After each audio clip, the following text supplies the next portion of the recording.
ಸೋಲಿನಲ್ಲಿ ನೆಮ್ಮದಿ ಇದೆ. ಆತ ಒಬ್ಬ ಪ್ರೊಫೆಸರ್, ತುಂಬಾ ಜಿಪುಣ. ಮಕ್ಕಳಿಗೆ ಒಂದು ಚಾಕೊಲೇಟ್ ಕೊಡಿಸಿದರೂ ಹಣ ಖರ್ಚಾಗಬಹುದು ಎಂದು ಯೋಚಿಸುವಂತಹ ವ್ಯಕ್ತಿ, ಆದರೂ ಒಳ್ಳೆಯವನು. ಪಾಪ ಪ್ರೊಫೆಸರ್ ಕಷ್ಟಪಟ್ಟು ಹಣ ಕೂಡಿಟ್ಟು ನಿವೃತ್ತಿಯಾಗುವುದಕ್ಕೆ 10 ವರ್ಷವಿರುವಾಗಲೇ ಒಂದು ಜಾಗ ಖರೀದಿಸಿದ. 60 ಡಿವಿಷನ್ 40 ಅಡಿಯ ಸೈಟು. ಇನ್ನೊಂದು ವರ್ಷದ ಸಂಬಳವನ್ನು ಕೂಡಿಟ್ಟರೆ ಬ್ಯಾಂಕಿನಲ್ಲಿ ಸ್ವಲ್ಪ ಸಾಲ ತೆಗೆದು ಮನೆ ಕಟ್ಟಿಸಲು ಆರಂಭಿಸಬಹುದು ಎಂದು ಲೆಕ್ಕಾಚಾರ ಹಾಕಿದ. ಪ್ರೊಫೆಸರ್ ಸೈಟಿನ ಪಕ್ಕದಲ್ಲಿ ಇನ್ನೊಬ್ಬಾತನ ಸೈಟಿತ್ತು. ಆತ ರಾತ್ರೋರಾತ್ರಿ ತನ್ನ ಸೈಟಿಗೆ ಬೇಲಿ ಹಾಕಿಕೊಂಡ. ಬೇಲಿ ಹಾಕುವಾಗ 1 ಅಡಿ ಜಾಗವನ್ನು ಪ್ರೊಫೆಸರ್ ಸೈಟಿನೊಳಗೆ ಒತ್ತುವರಿ ಮಾಡಿದ್ದ. ಪ್ರೊಫೆಸರ್ಗೆ ಕೋಪ ಬಂದು ಜಗಳ ತೆಗೆದರು. ಪಕ್ಕದಾತ ವೃತ್ತಿಯಲ್ಲಿ ಕೆಳವರ್ಗದ ಕೆಲಸ ಮಾಡುತ್ತಿದ್ದ. ಅವನಿಗೆ ಗೌರವ ಕೊಟ್ಟು ಮಾತನಾಡಬೇಕು ಎಂಬ ಪರಿಜ್ಞಾನವೇ ಇರಲಿಲ್ಲ. 1 ಅಡಿ ಜಾಗ ಒತ್ತುವರಿ ಮಾಡಿದ್ದಲ್ಲದೆ ಬಾಯಿಗೆ ಬಂದಂತೆ ಮಾತನಾಡಿದ. ಪ್ರೊಫೆಸರ್ ಪೊಲೀಸ್ ಠಾಣೆಗೆ ದೂರು ನೀಡಿದ. ಕೊನೆಗೆ ಕೇಸು ನ್ಯಾಯಾಲಯದ ಮೆಟ್ಟಿಲೇರಿತು. ಕೋರ್ಟಿಂದ ಕೋರ್ಟಿಗೆ 5 ವರ್ಷಗಳಾದರೂ ಕೇಸು ಮುಗಿದಿರಲಿಲ್ಲ. ಅಷ್ಟರಲ್ಲಿ ಪಕ್ಕದವನು ಶರಣ ಎಂಬಾತನಿಗೆ ಸೈಟು ಮಾರಿದ.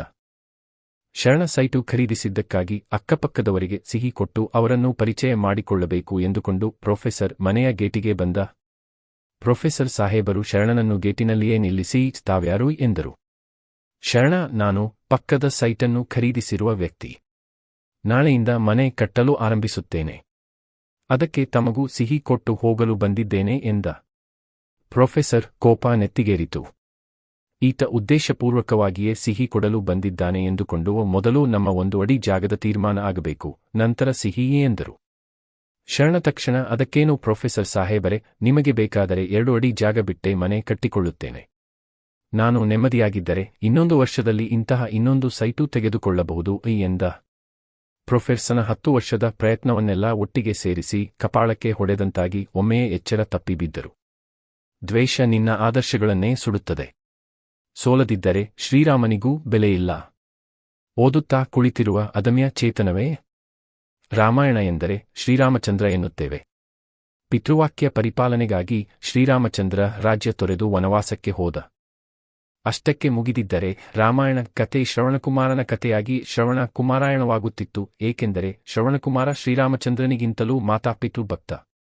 ರಾಮಾಯಣ ಮಹಾಗ್ರಂಥವನ್ನೇ ಒಮ್ಮೆ ಹೀಗೆ ಆಲೋಚಿಸಿ ನೋಡು. ಶ್ರೀರಾಮಚಂದ್ರ ವನವಾಸದಿಂದ ಮರಳಿ ಬಂದು ನೇರವಾಗಿ ರಾಜ್ಯಭಾರ ಆರಂಭಿಸಿದ್ದರೆ ಧರ್ಮವಾಗಿ ರಾಜ್ಯಭಾರ ಮಾಡಿದ ಹಲವು ರಾಜರ ಪಾಲಿಗೆ ಆತನು ಸೇರುತ್ತಿದ್ದ. ಮಾತಾಪಿತೃಭಕ್ತ ಶ್ರವಣಕುಮಾರನ ಹತ್ಯೆಯಿಂದ ದಶರಥನ ಮಗನು ವನವಾಸ ಅನುಭವಿಸಬೇಕಾಯಿತು ಎಂಬಲ್ಲಿಗೆ ಕತೆ ಮುಗಿದು ರಾಮಾಯಣ ಕೇವಲ ಮಾತಾಪಿತ್ತೆ ಭಕ್ತಿಯನ್ನು ಸಾರುವ ಗ್ರಂಥವಾಗಿ ಉಳಿಯುತ್ತಿತ್ತು. ಆದರೆ ವನವಾಸಕ್ಕೆ ಹೋದ ಶ್ರೀರಾಮಚಂದ್ರ ಅದು ಮಾಯಾಜಿಂಕೆ ಎಂದು ಗ್ರಹಿಸುವಲ್ಲಿ ಪ್ರಾರಂಭದಲ್ಲಿ ಎಡವಿದ್ದರಿಂದ ರಾವಣನಿಗೆ ಜಯ ಸಿಕ್ಕಿತು. ರಾವಣನಿಗೆ ಸಿಕ್ಕ ಜಯ ರಾವಣನ ಬದುಕನ್ನೇ ಮುಗಿಸಿತು. ರಾಮನಿಗೆ ಬಂದ ಸೋಲು ರಾಮಾಯಣದ ಸೃಷ್ಟಿಗೆ ಕಾರಣವಾಗಿ ಶ್ರೀರಾಮಚಂದ್ರನ ಶೌರ್ಯ ಮತ್ತು ಸದ್ಗುಣಗಳನ್ನು ಎತ್ತಿ ತೋರಿಸಿತು. ಧರ್ಮರಾಯ ಪಗಡೆ ಆಟದಲ್ಲಿ ಸೋತಿದ್ದಕ್ಕೆ ನಮಗೆ ಪಾಂಡವ ಕೌರವರ ಕತೆ ಗೊತ್ತಾಯಿತು. ಒಂದು ವೇಳೆ ಧರ್ಮರಾಯ ಪಗಡೆ ಆಡದಿದ್ದರೆ, ಆಡಿದರೂ ಆಟದಲ್ಲಿ ಸೋಲದಿದ್ದರೆ ಮಹಾಭಾರತ ಯುದ್ಧದಲ್ಲಿ ನಡೆಯುತ್ತಿತ್ತು. ಒಂದು ವೇಳೆ ದುರ್ಯೋಧನ ಹಿರಿಯರ ಮಾತಿಗೆ ಬೆಲೆ ಕೊಟ್ಟು ಪಾಂಡವರಿಗೆ ಅರ್ಧ ರಾಜ್ಯ ಬಿಟ್ಟು ಕೊಟ್ಟಿದ್ದರೆ ಭಗವದ್ಗೀತೆಯ ಸೃಷ್ಟಿ ಹೇಗಾಗುತ್ತಿತ್ತು. ನೀನು ಸೋತಿದ್ದೀಯ ಎಂದರೆ ಅದರಿಂದ ಮಹತ್ತರವಾದುದು ಏನೋ ನಡೆಯಲಿದೆ ಎಂದು ಭಾವಿಸು. ಎಂದಿಗೂ ಸೋಲಿಗೆ ಅಂಜಬೇಡ. ದೊಡ್ಡ ದೊಡ್ಡ ಕಷ್ಟಗಳೇ ನಿನ್ನನ್ನು ದೊಡ್ಡ ವ್ಯಕ್ತಿಯನ್ನಾಗಿಸುತ್ತವೆ.